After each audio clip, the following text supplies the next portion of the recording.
What about regular folks who are being crushed by these premiums and hydro rates?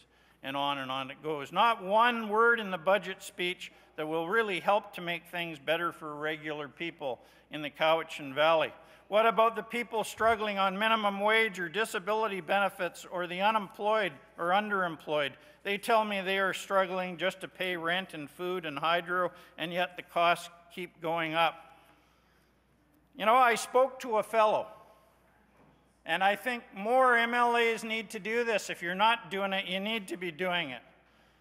I sat down with a fellow who said that he chose to eat rather than pay for oil and have heat, so he asked in that coal spill back in November or December, he said that he asked me, do I really have to shiver and shake in my cold room and then get sick enough to end up in the emergency room or in the hospital, get warmed up and get some help from this government? Is that what they have to do? You know, he said to tell the people in this legislature that you have no idea what it feels like to lose your dignity. He was this one fellow was a shipwright.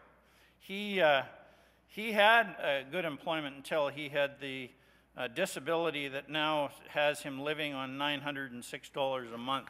And he said lining up and being treated the way he's treated is just totally unacceptable to him. He said how he felt totally disrespected going to see the folks that should be there to help you.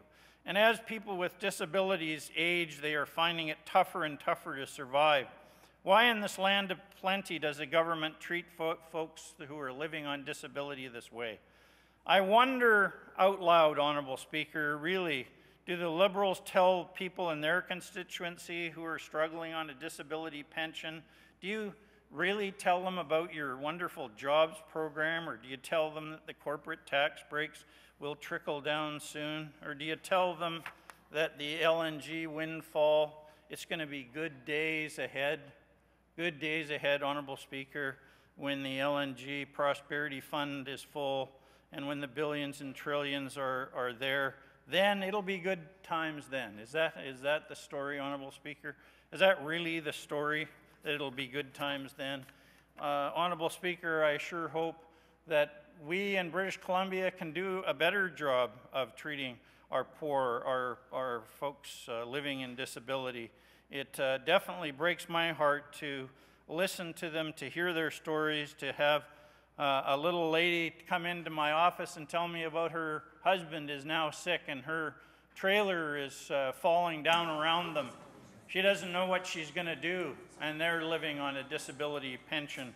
And I guess these Liberals would just tell them, well, you know, these folks need their $236 million break. You know, these poor folks that are millionaires, they need a break too. And at the end of the day, that's just not good enough, Honourable Speaker. Thank you very much.